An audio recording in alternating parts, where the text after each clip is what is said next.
বন্ধুগণ, ইউনিভার্সিটিতে গিয়া শিলচর যাওয়ার পথে রাস্তায় এক ভয়ঙ্কর দুর্ঘটনা। প্রায় 30 ফিট নিচে গভীর খাদে। টার্লিং কাটছে নাইনি, খুব স্পিড গাড়ি আছে। টার্লিং কাটছে আর কাটাই রয়েছে। আমি ওই কাটিয়া গিয়া মাথা মারি পড়ছি। প্রত্যেক দিন 2-3টা অ্যাক্সিডেন্ট।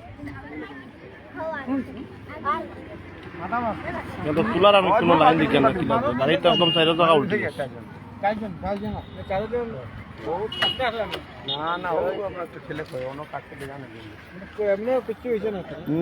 না এসে মারবো কেজন ভয়াবহ অবস্থা।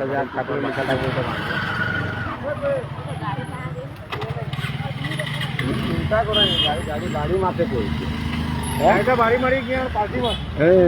মানুষের অবস্থা কেটে হয়েছে, পাল্টি মারি মানুষের অবস্থা কেটে হয়েছে। চালাইব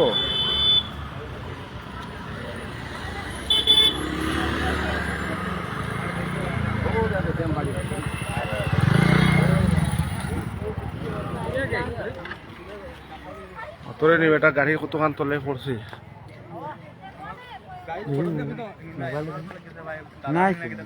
মোবাইল কোনো ফটো নাই। মানুষ সব হাসপাতাল ভাড়া নিয়ে গেছে না।